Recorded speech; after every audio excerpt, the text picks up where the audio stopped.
ដែលចិត្តទៅចោលអូនទាំងបងធ្លាប់ប្រាប់ស្រឡាញ់នឹងអូនត្រូវឈឺចាប់លើដំបៅស្នេហ៍ចាំង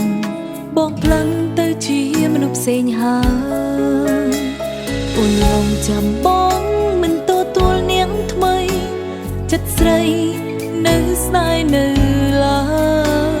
មួយឆ្នាំផុតទៅអ្នកថ្មីធ្វើឲ្យអូនភ្លេចការឈឺចាប់ព្រោះបងតើវិលមកវិញធ្វើអ្វីបើថ្ងៃមុនមកទៅហើយក៏ធ្លាប់សុំឲ្យត្រើ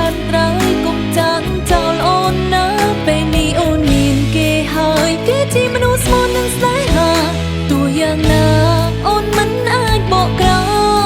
យតែយើងក្លាយជាអតីតគ្រប់យ៉ាងបានហួសអស់ទៅហើយអូនបានសុខនឹងគេហើយឡើយបងហាញមកមិនអាចអាត្មានិយមធ្វើឲ្យមនុស្សល្អគេកាត់ទុកអូនសុំទោសមិនអាចទទួលបានយឺតពេលទៅ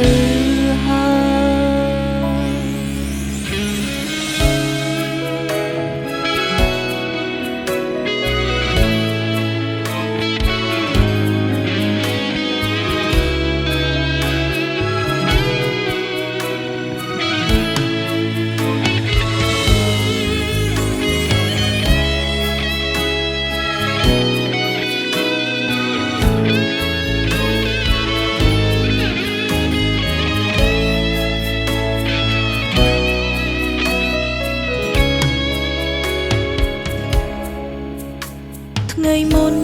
ហេតុអ្វីដែលចិត្តទៅចោលអូន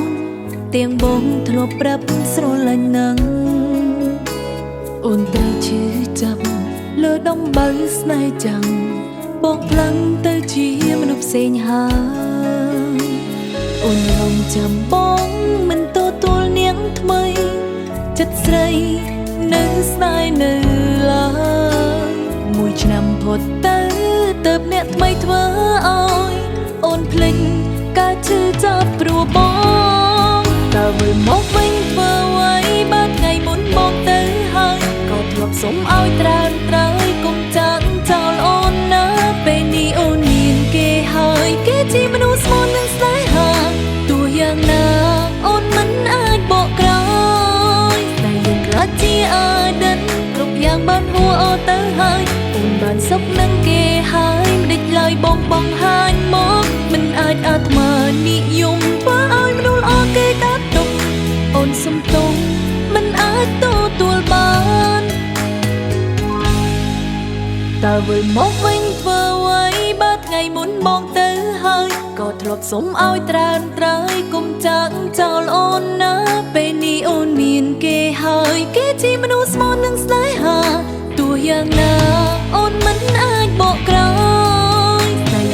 ជាអតីតគ្រប់យ៉ាងបានហួសអស់ទៅហើយអូនបានសុខនឹងគេហើយមិនដេចឡើយបង